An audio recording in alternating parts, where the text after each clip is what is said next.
میں نے سوچا یہ اسی عورت کا بچہ ہوگا۔ میں نے کانٹیکٹ لسٹ کھولی، وہاں بہت سے نمبر انگریزی ناموں سے محفوظ تھے۔ مجھے سمجھ نہیں آ رہا تھا کہ کسے کال کروں۔ پھر میری نظر ایک نمبر پر پڑی جس پر ڈیڈ لکھا ہوا تھا۔ میں نے سوچا کہ یہ یقیناً اس کے باپ کا نمبر ہوگا۔ میں نے نمبر ڈائل کیا، دل زور زور سے دھڑک رہا تھا۔ دوسری طرف سے گھنٹی بجنے لگی۔ کچھ دیر بعد ایک بھاری اور روبدار آواز آئی، ہیلو، کون ہے؟ میں نے گلا صاف کیا اور عاجزی سے بولا، السلام علیکم صاحب، میں احسن بات کر رہا ہوں، میں ایک پھل فروش ہوں۔ دوسری طرف خاموشی چھا گئی۔ پھر آواز آئی، پھل فروش، تم میری بیٹی کے فون سے کیوں بات کر رہے ہو اور یہ فون تمہارے پاس کیسے آیا؟ میں نے جلدی سے وضاحت کی، صاحب کل آپ کی بیٹی میری ریڑھی سے سیب خریدنے آئی تھی، وہ غلطی سے اپنا فون وہیں بھول گئی، میں یہ فون واپس کرنا چاہتا ہوں۔ دوسری طرف والے شخص کا لہجہ تھوڑا نرم ہوا، اچھا تو تم وہ ایماندار آدمی ہو جس کا ذکر کتابوں میں ملتا ہے۔ خیر میری بیٹی تو بہت پریشان تھی اس فون کے لیے، تم ایسا کرو کہ یہ فون ہمارے گھر پہنچا دو۔ میں نے کہا، جی صاحب، میں یہی چاہتا ہوں، آپ مجھے گھر کا پتہ بتا دیں، میں ابھی آ جاتا ہوں۔ انہوں نے مجھے ایک پوش علاقے کا پتہ لکھوایا۔ یہ شہر کا سب سے مہنگا علاقہ تھا جہاں بڑے بڑے بنگلے تھے۔ میں نے فون بند کیا اور پتہ ایک کاغذ پر لکھ لیا۔ میں گھر سے نکلنے لگا تو میری بہن میرے پاس آئی۔ اس کا چہرہ اداس تھا اور آنکھیں سوجی ہوئی تھی، شاید وہ رات بھر روتی رہی تھی۔ بھائی آپ کام پر جا رہے ہیں؟ میں نے اس کے سر پر ہاتھ رکھا، ہاں گڑیا، لیکن پہلے ایک ضروری کام سے جانا ہے، تم فکر مت کرو، اللہ سب ٹھیک کر دے گا۔ اس نے بھرائی آواز میں کہا، بھائی اگر میرے رشتے کی وجہ سے آپ کو کوئی پریشانی ہے تو منع کر دیں، میں نہیں چاہتی کہ آپ قرض کے بوجھ تلے دب جائیں۔ اس کی بات نے میرا کلیجہ چیر دیا تھا۔ میں جانتا تھا کہ اگر میں نے اس فون کا سودا کر لیا ہوتا تو ابھی اس کے چہرے پر مسکراہٹ لا سکتا تھا۔ میں کہہ سکتا تھا کہ جاؤ شادی کی تیاری کرو، پیسے آ گئے ہیں، لیکن میں نے اپنے ضمیر کا سودا نہیں کیا تھا۔ میں نے اسے دلاسا دیا اور کہا، تمہارا بھائی ابھی زندہ ہے، تم بس دعا کرنا۔ میں گھر سے نکلا تو صبح کی ٹھنڈی ہوا چل رہی تھی۔ میں نے اپنی ریڑھی کو وہیں گھر کے باہر چھوڑ دیا تھا۔ آج میں پیدل ہی اس سفر پر روانہ ہوا۔ راستے میں مجھے میرا دوست شفیق ملا جو دودھ کی دکان چلاتا تھا۔ ارے احسن، آج ریڑھی نہیں لگانی کیا؟ اور یہ صبح صبح کہاں جا رہے ہو اتنی تیزی میں؟ میں نے رک کر اسے سلام کیا، وعلیکم السلام شفیق بھائی، بس ایک ضروری کام سے جا رہا ہوں، ایک امانت ہے، اسے حقدار تک پہنچانا ہے۔ شفیق نے حیرت سے پوچھا، کیسی امانت اور کس حقدار کی؟ لگتا ہے کوئی بڑا معاملہ ہے۔ میں نے مسکرا کر کہا، بس دعا کرو کہ اللہ مجھے سرخرو کرے۔ میں وہاں سے آگے بڑھ گیا۔ میرے ذہن میں طرح طرح کے وسوسے آ رہے تھے، کیا وہ عورت مجھے پہچانے گی بھی یا نہیں؟ کل اس کا رویہ بہت روکھا تھا، کہیں وہ مجھے چور نہ سمجھ لے۔ لیکن پھر میں نے سوچا کہ میں نیکی کرنے جا رہا ہوں اور نیکی کرنے والے کے ساتھ اللہ ہوتا ہے۔ میں نے وہ پتہ جیب سے نکالا اور ایک رکشے والے کو دکھایا، بھائی اس پتے پر جانا ہے، کتنا کرایہ لوگے؟ رکشے والے نے پتہ دیکھا اور مجھے اوپر سے نیچے تک دیکھا۔ میرے کپڑے پرانے تھے اور جوتے گھسے ہوئے تھے۔ بھائی یہ تو بہت امیروں کا علاقہ ہے، وہاں تو رکشہ اندر جانے بھی نہیں دیتے، وہاں تم کیا کرنے جا رہے ہو؟ میں نے کہا، مجھے وہاں ایک صاحب نے بلایا ہے، تم بس مجھے اس علاقے کے گیٹ تک چھوڑ دو۔ رکشے والے نے 100 روپے مانگے جو میرے لیے بہت زیادہ تھے، لیکن وقت بچانے کے لیے میں بیٹھ گیا۔ سفر کے دوران میرا ہاتھ بار بار جیب میں جاتا اور فون کو ٹٹولتا۔ یہ فون نہیں تھا بلکہ میری ایمانداری کا امتحان تھا۔ مجھے نہیں معلوم تھا کہ اس بنگلے کے اندر میرے ساتھ کیا ہونے والا ہے، کیا مجھے انعام ملے گا یا صرف شکریہ کا ایک لفظ، یا شاید وہ بھی نہ ملے۔ میں تو بس یہ بوجھ اپنے سر سے اتارنا چاہتا تھا۔ مجھے وہ 50,000 یا انعام نہیں چاہیے تھا، مجھے بس اپنا سکون واپس چاہیے تھا جو کل دوپہر سے کھو گیا تھا۔ رکشہ ایک بڑے سے گیٹ کے سامنے رک گیا۔ چوکیدار نے رکشے کو اندر آنے سے روک دیا۔ میں رکشے سے اترا اور کرایہ ادا کیا۔ سامنے ایک بہت بڑی سوسائٹی کا گیٹ تھا۔ میں نے چوکیدار کو بتایا کہ مجھے فلاں بنگلے میں جانا ہے۔ چوکیدار نے انٹر کام پر بات کی اور پھر مجھے اندر جانے کی اجازت دے دی۔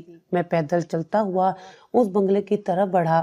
سڑکیں صاف ستھری تھی اور دونوں طرف ہرے بھرے درخت لگے ہوئے تھے۔ یہاں کی دنیا ہی الگ تھی، سناٹا اور سکون تھا، میری بستی کے شور شرابے سے بالکل مختلف۔ آخر کار میں اس بنگلے کے سامنے پہنچ گیا۔ یہ ایک محل جیسا گھر تھا، سفید رنگ کا عظیم الشان گیٹ اور اونچی دیواریں۔ میں نے گیٹ کے ساتھ لگی ہوئی گھنٹی کا بٹن دبایا۔ کچھ دیر بعد گیٹ پر بنا ہوا چھوٹا دروازہ کھلا اور ایک ملازم باہر نکلا۔ اس نے یونیفارم پہن رکھا تھا۔ جی کس سے ملنا ہے؟ اس نے روب سے پوچھا۔ میں نے سلام کیا اور کہا میں احسن ہوں، مجھے بی بی صاحبہ سے ملنا ہے، میں ان کا موبائل فون واپس کرنے آیا ہوں۔ ملازم نے مجھے حیرت سے دیکھا اور پھر اندر مڑ کر کسی سے بات کی۔ تھوڑی دیر بعد اس نے دروازہ پورا کھول دیا۔ آ جاؤ اندر، بی بی صاحبہ ناشتہ کر رہی ہیں، وہیں لاؤنج میں انتظار کرو۔ میں ڈرتے ڈرتے اندر داخل ہوا۔ سامنے ایک وسیع و عریض لان تھا جس میں طرح طرح کے پھول کھلے تھے۔ میں نے اپنی پرانی چپل اتارنے کا سوچا لیکن پھر ڈر گیا کہ کہیں وہ برا نہ مان جائیں۔ ملازم مجھے ایک بڑے سے کمرے میں لے گیا۔ وہاں کا فرش اتنا چمکدار تھا کہ مجھے اپنا چہرہ نظر آ رہا تھا۔ صوفے اتنے نرم لگ رہے تھے کہ بیٹھنے کا ڈر لگ رہا تھا۔ تم یہاں کھڑے رہو، میں میڈم کو بتاتا ہوں۔ ملازم نے مجھے کونے میں کھڑا رہنے کا اشارہ کیا اور خود اندر چلا گیا۔ میں وہاں کھڑا ہو کر چاروں طرف دیکھنے لگا۔ دیواروں پر بڑی بڑی تصویریں لگی تھی، چھت پر فانوس لٹک رہے تھے۔ یہ سب دیکھ کر مجھے اپنی غربت کا احساس اور شدت سے ہونے لگا۔ ہم ایک ہی شہر میں رہتے تھے لیکن ہماری دنیاؤں میں زمین آسمان کا فرق تھا۔ کچھ ہی دیر بعد سیڑھیوں سے ٹک ٹک کی آواز آئی۔ میں نے نظر اٹھا کر دیکھا، وہی عورت سیڑھیاں اتر رہی تھی۔ اس نے آج بھی ویسا ہی قیمتی لباس پہن رکھا تھا لیکن چہرے پر غصہ اور بیزاری صاف نظر آ رہی تھی۔ اس نے مجھے دیکھا اور رک گئی۔ اس کی نظروں میں حقارت تھی۔ تو تم ہو وہ ریڑھی والا؟ اس نے سخت لہجے میں کہا۔ میرا دل دھک سے رہ گیا۔ مجھے امید تھی کہ وہ خوش ہوگی لیکن اس کا انداز کچھ اور ہی بتا رہا تھا۔ میں نے کانپتے ہاتھوں سے جیب سے فون نکالا۔ جی بی بی جی، یہ آپ کا فون ہے، کل آپ میری ریڑھی پر بھول گئی تھی۔ میں نے فون اس کی طرف بڑھایا۔ اس نے جھپٹ کر فون میرے ہاتھ سے چھینا جیسے میں اسے واپس لے جاؤں گا۔ اس نے فوراً فون آن کیا اور کچھ چیک کرنے لگی۔ میں خاموشی سے کھڑا اسے دیکھتا رہا۔ مجھے امید تھی کہ اب وہ شکریہ ادا کرے گی لیکن جو ہوا اس کا مجھے وہم و گمان بھی نہیں تھا۔ فون چیک کرنے کے بعد اس نے سر اٹھایا اور چلائی، صرف فون اور باقی چیزیں کہاں ہیں؟ تمہاری ہمت کیسے ہوئی میرے گھر آنے کی؟ میں ہکا بکا رہ گیا۔ بی بی جی کون سی باقی چیزیں؟ مجھے یہ صرف فون ملا تھا۔ بکواس بند کرو، اس نے چیخ کر کہا۔ اس فون کے کور میں میرے 50,000 روپے رکھے تھے، وہ کہاں غائب کیے؟ میرے پیروں تلے سے زمین نکل گئی۔ 50,000 روپے؟ میں نے تو کور کھول کر بھی نہیں دیکھا تھا۔ بی بی جی اللہ گواہ ہے، مجھے کوئی پیسہ نہیں ملا، میں تو ایمانداری سے فون واپس کرنے آیا ہوں۔ ایمانداری کا ڈرامہ مت کرو، تم جیسے لوگوں کو میں خوب پہچانتی ہوں۔ پہلے چیز چراتے ہو، پھر انعام کے لالچ میں واپس کرنے آ جاتے ہو اور اوپر سے مال بھی ہضم کر لیتے ہو۔ نکالو میرے پیسے۔ میری آنکھوں میں آنسو آ گئے۔ میں غریب ضرور ہوں بی بی جی لیکن چور نہیں ہوں۔ اگر مجھے پیسے رکھنے ہوتے تو میں یہ لاکھوں کا فون لے کر آپ کے گھر کیوں آتا؟ اس نے میری بات سننے کی بجائے ملازم کو آواز دی، اکبر پولیس کو فون کرو، کہو کہ ایک چور پکڑا ہے میں نے۔ نہیں بی بی جی، پولیس کو مت بلائیں، میں سچ کہہ رہا ہوں، آپ خدا کا خوف کریں، میں نے نیکی کی ہے۔ نیکی؟ وہ طنزیہ ہنسی۔ چوری کو نیکی کا نام مت دو، اب تم پولیس کے سامنے ہی اگلو گے کہ پیسے کہاں چھپائے ہیں۔ اس نے اپنا فون اٹھایا اور کسی نمبر پر کال ملا دی۔ ہیلو انسپکٹر، میرے گھر فوراً آئیں، ایک چور کو پکڑ کر رکھا ہے۔ جی ہاں، وہی فون والا معاملہ ہے، جلدی آئیں۔ میں بے بسی کی تصویر بنا وہاں کھڑا تھا۔ مجھے اپنی ماں کی بات یاد آ رہی تھی کہ بیٹا ایمانداری کا راستہ مشکل ہوتا ہے، لیکن مجھے یہ اندازہ نہیں تھا کہ یہ راستہ مجھے سیدھا جیل کے دروازے پر لے جائے گا۔ میں نے وہاں سے بھاگنے کی کوشش نہیں کی کیونکہ میں جانتا تھا کہ بھاگنا جرم کا اعتراف ہوگا۔ میں وہیں کھڑا رہا، اپنی قسمت اور اس عورت کے ظلم پر ماتم کرتا ہوا۔ اب مجھے انتظار تھا پولیس کا، اور میرے دل میں یہ خوف بیٹھ گیا تھا کہ شاید اب میری ایمانداری ہی میری بربادی کا سبب بن جائے گی۔ باہر گاڑی کے سائرن کی آواز آئی اور میرا دل ڈوب گیا۔ کچھ ہی لمحوں بعد بھاری جوتوں کی آوازیں کمرے کے باہر سنائی دی۔ دروازہ دھڑ سے کھلا اور 3 پولیس والے کمرے میں داخل ہوئے۔ آگے ایک انسپکٹر تھا جس کی بڑی بڑی مونچھیں اور رعبدار شخصیت تھی۔ کون ہے وہ جس نے چوری کی جرت کی ہے؟ انسپکٹر نے گرجدار آواز میں پوچھا۔ وہ عورت صوفے سے اٹھی اور بڑے نخرے سے انسپکٹر کی طرف بڑھی۔ آئیے انسپکٹر صاحب، اچھا ہوا آپ جلدی آ گئے۔ یہ ہے وہ شخص جو شرافت کا لبادہ اوڑھ کر آیا ہے لیکن اصل میں ایک نمبر کا چور ہے۔ انسپیکٹر نے میری طرف دیکھا، اس کی آنکھوں میں شک اور حقارت تھی۔ اس نے مجھے اوپر سے نیچے تک گھورا جیسے کسی مجرم کا جائزہ لے رہا ہو۔ کیوں بے، حلیہ تو فقیروں والا ہے اور شوق چوری کے پال رکھے ہیں۔ انسپیکٹر نے آگے بڑھ کر میرے کندھے پر ہاتھ رکھا اور زور سے جھنجھوڑا۔ میں درد اور خوف سے کڑھا اٹھا۔ صاحب، میں نے چوری نہیں کی۔ میں قرآن پر ہاتھ رکھ کر کہہ سکتا ہوں کہ میں بے قصور ہوں۔ میں تو ان کا فون واپس کرنے آیا تھا۔ عورت نے فوراً بات کاٹی۔ دیکھا انسپیکٹر صاحب، یہ وہی رٹی رٹائی باتیں کر رہا ہے جو ہر چور کرتا ہے۔ اس نے میرا آئی فون چرایا اور اس کے کور میں رکھے 50,000 روپے نکال لیے۔ اب فون واپس کر کے ایماندار بن رہا ہے تاکہ شک نہ ہو۔ میں نے ہاتھ جوڑ دیے۔ بی بی، خدا کا خوف کرے، میں غریب ضرور ہوں لیکن بے ایمان نہیں ہوں۔ اگر میں چور ہوتا تو یہ فون بھی بیچ دیتا۔ یہ فون تو لاکھوں کا ہے، میں اسے لے کر شیر کے منہ میں کیوں آتا؟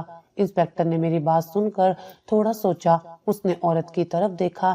میڈم، یہ بات تو اس کی ٹھیک ہے۔ اگر اس نے 50,000 چرا لیے تھے تو فون واپس کرنے کا رسک کیوں لیتا؟ وہ فون بھی بیچ کر غائب ہو سکتا تھا۔ عورت کا چہرہ غصے سے لال ہو گیا۔ انسپیکٹر صاحب، آپ اس کی طرفداری کر رہے ہیں؟ یہ غریب لوگ بہت چالاک ہوتے ہیں۔ اس نے سوچا ہوگا کہ فون ٹریس ہو جائے گا، اس لیے فون واپس کر دیتا ہوں اور انعام بھی مل جائے گا، اور پیسے تو ویسے بھی کیش تھے، ان کا کون سا ثبوت تھا؟ میں رو پڑا۔ میرے آنسو میرے گالوں پر بہنے لگے۔ صاحب، میرے گھر میں فاقے ہیں۔ میری بہن کی شادی ٹوٹی ہے صرف پیسوں کی وجہ سے۔ اگر میں چور ہوتا تو کل ہی یہ فون بیچ کر اپنی ساری مشکلیں حل کر لیتا، لیکن میں نے اللہ کے ڈر سے ایسا نہیں کیا۔ کیا اللہ سے ڈرنے کی یہ سزا ہے کہ آپ مجھے چور کہہ رہی ہیں؟ انسپیکٹر نے میری بات سنی، انسنی کر دی۔ وہ میرے قریب آیا اور میرا گریبان پکڑ لیا۔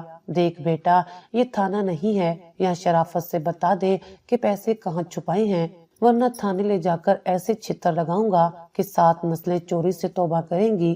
میں کانپنے لگا۔ تھانے کا نام سن کر ہی میری روح فنا ہو گئی تھی۔